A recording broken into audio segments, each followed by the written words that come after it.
Hey everybody, Jem Schofield here with the C47 and another episode of Gearbox. I'm not even going to start with why it's been so long since there's been an episode because it's almost pointless. Let's just say though that there's been some stuff in the family, not all good, realm, and also a tremendous amount of traveling, including probably in the last 6 months, more live learning and classroom-based training for me than I've ever done, and I've been doing it for 13 going on 14 years, so that's a lot of teaching. So, and more of that coming up in 2014. In fact, in July, the end of July, going into early August of next year, the Filmmakers Intensive will be in Scotland. And it's going to be very, very cool. Starts July 25th and runs through August 3rd. And it's going to be a very, very cool program. So if you do watch Gearbox and you do visit the C47 and you are interested in the Filmmakers Intensive, the information about the new Filmmakers Intensive is not up yet at the FILMMAKERSintensive.com, but it will be probably in the next 2 to 3 weeks. And you can always reach me with the Kinect on the C47.com to ask questions about the program. So what I want to do today is talk a little bit about some equipment that I've been using in the last 6 months or so that has made it into my bag that we say game changers. I don't know if we're going to go that far, but it's some pretty remarkable stuff, and we're kind of down and dirty here, just a quick setup so I can talk to you guys about this. And then I have been kind of messing around in here. I do have an idea for another episode, so hopefully I'll be able to get to that in the next few days or so using some of the stuff that I'm going to talk to you guys about. Now, number one, what I want to talk to you about is how I am recording audio for this episode, because for me this is a big deal. I went to do a project recently which I was only talent for, so I was doing a presentation on camera, and I showed up and the audio recording situation was less than desirable. Less than desirable. Mucho less than desirable. And I had two things with me which really changed things in terms of the audio recording. So the first thing I had with me was my iPhone, so I had an iOS device. And the second thing I had with me in the bag, which I carry with me all the time now, is the SmartLav from RØDE. It's about $60 US. It is a lavalier or lapel mic, which I have on right here.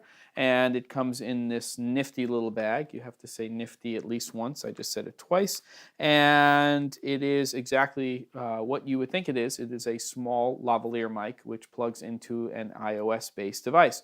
And then when it's plugged in, what you do, where is it? It's here in my back pocket. By the way, I might cut to this wider shot sometimes so you can kind of see things. We'll see how that works out. RØDE Rec, a little app that you buy, and you run that on your iOS device, and it is in fact recording the audio. Now, we recorded all of the audio for this presentation video using RØDE Rec and the SmartLav, and the difference in quality was remarkable compared to what was being used before we actually use this. And of course, it doesn't replace a professional mic system and mixers and recorders and all that stuff, but a pretty amazing solution, which you'll hear in this episode. And by the way, one other sort of aside, iZotope RX Advanced denoiser for dialogue is insane. I just did a job for Cooper Union where we recorded in 8 or so different spaces, and the stuff that you have in Audition and in Soundtrack Pro doesn't even come close to what RX can do. So it's just crazy good in terms of removing background noise and stuff. Other stuff that I want to talk to you about. Tas Cams Dr 60D, this little recorder.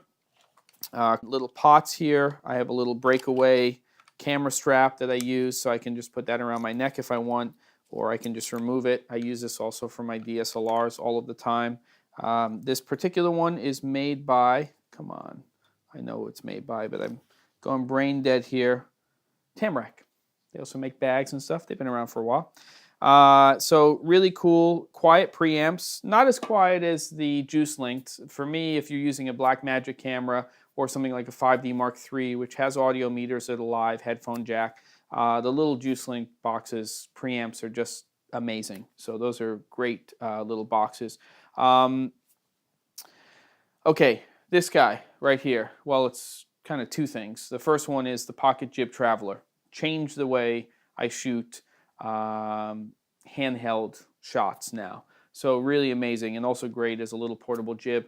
I can do C100 on this, operating from the front of the jib, 24 to 105. That's no problem. You start to build up a little bit more than that. It's not really the jib beyond that. Also really like the Aviator travel jib. That's a great little jib, but that's really for DSLRs only, smaller camera systems. The 500 head from Manfrotto, great to have in your bag, inexpensive for sliders, for portable jib systems. I really, really love this 500 head. I'm actually thinking about getting a second one, and I actually like it more than the 502. So it's really a nice piece of kit. Down behind me, I have some stuff. I have the one-man crew in a case. That's from Red Rock. That's an amazing little piece of equipment when you're shooting interviews. And the ZEISS F8, which is a Fresnel-based LED light. It's pretty powerful. You can get it in daylight or in tungsten. A light I don't have with me, but we just used on the Cooper Union shoot, the HS from Cineo Lighting, the True Color HS, out of control. 400 watt draw. You put in panels. It's a remote phosphor technology. You've got the blue LEDs. They excite the phosphor panels. And you put in daylight, tungsten. You can put in other stuff in there as far as panels. 400 watt draw and well over 3K output. So really we used it like an HMI. We blasted it through 6x6 for key light. Sometimes we actually blasted it through a 4x4 and then a 6x6. So you get a really beautiful soft light from it. Great for bouncing light as well, so that's really great. My go-tos, Kino Flows, I've got the Tegra up here, which I'm not going to see in that wide shot, but the Tegra is a 4-foot, basically, version of the Diva Light, so it has a built-in ballast, really, really amazing. Also great to have a 2-pack of those if you're going to do portable green screen solutions. And then I think the stuff, a couple more things on the table. By the way, when I'm shooting now, I'm very oftentimes using these little COS headphones, so I'll put a link to these, the Porta Pros. I have 3 pairs actually now. They fold up into nothing. They go into a tiny little pouch. I really, really like the sound quality of them. They have a very nice flat response, which is what I look for in a pair of headphones, and they're cheap. In fact, the last pair I just got was under $30, but they usually floated around 40 or so. Lenses. There's a lot of lenses I like. My go-tos are generally ZEISS ZEs, and by the way, this Otis lens, which is not a ZE, this Otis lens, which is not designed for cinema applications right now, this 55-1.4, is insane. But uses ZEs, but there's a company called Cosina, and they are based out of Japan. They may have something to do with manufacturing other lenses as well, but they bought the Voigtlander name, which is a German lineage, of German lineage, and they have been making a lot of lenses, but they have a kind of 3-pack of pancakes. They have a 20, a 28, and a 40. I have the 28 and the 40 right now, but I'll be getting the 20 soon. And not the fastest, not the best lenses in the world, but pretty great little lenses. And used with a camera like the C100, really, really compact, great for jib shots. That's why I want to get the 20. On the C100, that's an effective field of view of about 30 millimeters compared to a full frame camera. And those little pancake lenses are relatively inexpensive. They float in about the $500 to $600 range. You can go on eBay sometimes and get one used for $4 or change. Okay, what else do I have in here? I have this guy, which we have been using all of the time now with the C100. This is the ATOMOS Samurai Blade, and it is an SDI-based monitor, IPS panel, which is the same kind of technology that you have on an iPhone, so very, very clear picture. Scopes, and now you can even get a calibration puck for it, which will calibrate this to Rec 709. Takes SSDs or spinning platters. You can pick up 750 gig drives for about $75, and they just pop right into here. We've been recording ProRes onto this, and in order to get a signal from an HDMI-based camera, or if you're recording off of a computer or something, which we are very oftentimes as well for screen recordings, we have this attached to it, and this is, and I turn it the right way around, and then maybe it'll come out. It's called the Kinect, and it converts HDMI to SDI, and it also converts all your signals and everything, and it just piggybacks right onto the blade, and then you get your converted signal. So very, very cool. And the combination of these two products have been something I've been using in production all of the time. I have two of them, which I use in my two C100s, and this last Cooper Union job, being able to record ProRes, just go right into post and not have to transcode was really, really great. So I think that's it on this stuff. This is going to be a long-ass episode. I want to talk to you guys about a couple of lights. This is called the Ice Light. It's made by Westcott. I have two of these. I've been using them all the time, and like I said, I want to do a follow-up episode on how to use these. About a 5500 Kelvin output, and it is a dimmable light. May remind you of a lightsaber. Maybe, kind of, I would say. And runs on a rechargeable battery. It comes with AC, which charges that rechargeable battery, which runs for over an hour. And you can also run the light off of AC if you want. So two of these things. I actually have it attached right now to a little Manfrotto Nano stand, which has a little ball mount on it, which is a great way to adjust and put the light wherever you want it. But you can hand hold them, great for dashboards, great for just hand holding them.